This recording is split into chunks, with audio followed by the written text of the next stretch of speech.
All right, everybody, welcome back to Crossover Thursday. Locked on Giants, Locked on Commanders. The New York Giants host the Washington Commanders on Sunday at MetLife Stadium. The Giants looking for their first win at home of the 2024 season. And David, let's talk about the keys Yeah. to victory for each side. We'll start with the Commanders.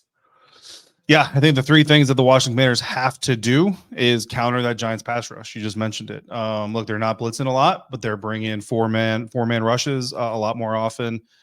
They're lining up with four down linemen a lot more often. Now, sometimes maybe guys dropping back and an off-ball linebacker or something like that is coming in. Certainly some things you can still do to kind of disguise those things. Sounds a little bit more simplistic, but when you have Brian Burns, Kayvon Thibodeaux, and Dexter Lawrence, you can still kind of be simplistic and basically tell your guys, like, our best is going to beat your best. We're going to put your quarterback under pressure. Left tackle position is a big question mark for the Washington Commanders this week. Brandon Coleman missed last week's game with a concussion. He is in concussion protocol. He was able to practice on Wednesday. So just like Tyrone Tracy, like, the big thing for Brandon now is Thursday, can they get him out there full? If he has no setbacks from the limited participation on Wednesday, then hopefully Thursday he can go full. If he can go full Thursday, maybe get cleared by Friday, or they may decide to slow roll it anyway, wait to do the full on Friday. And as long as he's symptom free, he'll be able to play. That's huge because Cornelius Lucas, the veteran left tackle that he's been rotating with, hurt his ankle last week. He didn't practice at all Wednesday. I don't think he's going to be available this weekend. So if Brandon can't clear concussion protocol, which there's nothing he can physically do about it himself, just to be clear, and Cornelius Lucas can't come back from that ankle, then you're looking at Trent Scott. And I'm a big fan of Trent Scott, but he's your third left tackle for a reason. And your third left tackle on the right side of the Giants defense is not going to be a good thing for Jaden Daniels or anybody involved. So definitely want to keep an eye on that left tackle position if you're a Giants fan. Second thing, they got to find the end zone. We all remember it. 7 field goals. Fortunately, it got the win last time. You can't try to do that again. They tried to do it against the Chicago Bears, and darn near got bit for it, right? You can't do that again. We can disrespect the New York Giants on the outside all we want. You're not going to beat the New York Giants 2 games in a row, I don't think, only kicking field goals. That would be something that I don't think the NFL's ever seen. And then you got to contain explosive plays. I'm going to go deeper in this on my Friday episode for Commanders fans. But bottom line is, the New York Giants are the second lowest scoring team this season, but they're 11th in time of possession. So what that tells me is the Giants will actually run a lot of plays and mess up their own drives. They're essentially not going to get into scoring range, or they're not going to get into the end zone at least, and they'll put up just field goals. So as long as you're answering those with touchdowns, you're going to be fine. Part of that reason is because of how much they run. Despite the fact that they're trailing by as much as they are, despite the fact that they're losing as many games as they are, they actually only trail opponent rush attempts by 2. They're running the ball nearly as much as their opponents while they're losing the large majority of their game. Typically, you expect to see a much higher pass ratio from those teams. Now, part of that is Daniel Jones, 5th most rush attempts this year by a quarterback. So that certainly plays into this. But even with Daniel Jones, you would expect that rush margin to be much different. So it just kind of shows that this Giants offense is one that if you don't let them score, the number that I've put down is if you don't let them score in fewer than 8 plays on a drive consistently, you will be in position to outscore them at the end of the game. All right, sounds good. Now, the Giants this week will have a healthy kicker, fingers crossed, which they did not have There you go. when they met the Commanders back in week 2. But for the New York Giants, key number 1, they have to get pressure on Jaden Daniels. As I mentioned before, Jaden Daniels has only been under pressure 36.7% of his dropbacks. The Giants lead the league in quarterback pressures. They lead the league in sacks. They got to get some of those. And against, a compromised Commanders offensive line, there is no reason why they can't at least get some more pressure than what Daniels has experienced.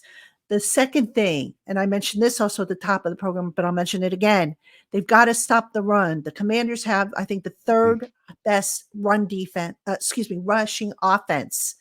The Giants' run defense has been terrible. It has been absolutely terrible. They've been gouged.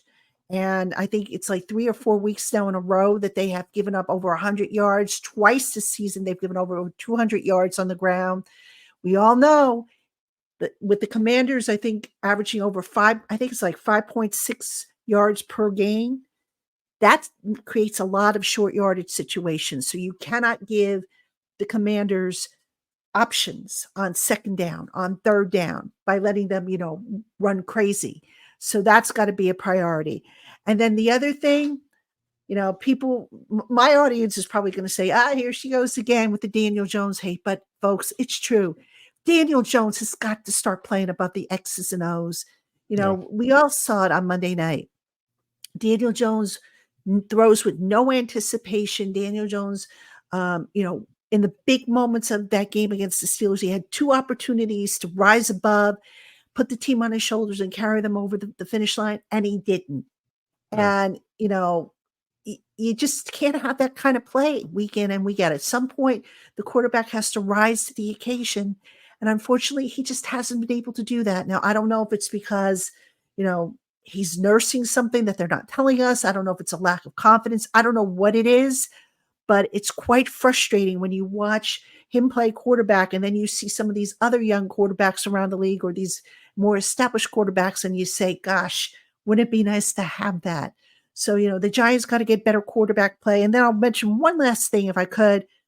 Get turnovers if you're the Giants defense. The Giants, I think they have 1 interception this year, which is crazy if you think about it.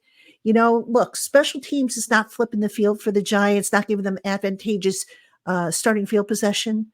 So why not get some turnovers? Get a forced fumble that you recover, get an interception, give the struggling offense a shorter field on which to work. And who knows, maybe that'll be just the kickstart that they need to get on some kind of a scoring run and play better than they have. Because if you ask the Giants to drive all the way down the field, they can go, they're fine in between the 20s, but the red zone, longer fields, that's where the Giants fall apart and they need to get better production, especially if they get down in that red zone. Yeah, I mean, I found a play, I think it was against Cleveland Browns, I think, if I'm correct, but they started on the opponent 30. So they're at the plus 30 when they get the ball. 8 plays later, kicking a field goal. You can't do that. You can't do that in the NFL. You can't do that in the NFL. And you're 100% right, Patricia. The Giants -3 turnover differential, the Washington Commanders +4. So if you can flip those numbers, obviously Commanders fans don't want to see that. And I don't want to see it. I don't want to drive to New Jersey to watch the Washington Commanders turn the ball over all day. But if you can do that, if you're the Giants defense, then that's what you can do. Look, in the NFC squad episode, Patricia, I know you weren't able to make it because you're dealing with the short week after the Monday Night Football game. But Aaron Freeman of Locked On Falcons, for anybody who hasn't seen the NFC squad show, at the end of the episode, I asked him for a bold prediction. His bold prediction was the Giants upsetting the Washington Commanders. So we'll see. I mean, look, in the past, the Giants have had Washington's number. I don't think Washington. I think the last time Washington swept the season series was, I want to say, 2021.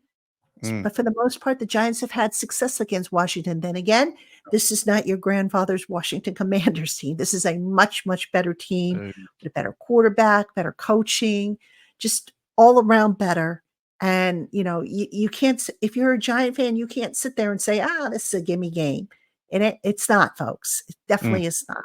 But hopefully Aaron Freeman is correct. Remind me, I'll have to send him a thank you note after we're done taping here for picking the Giants.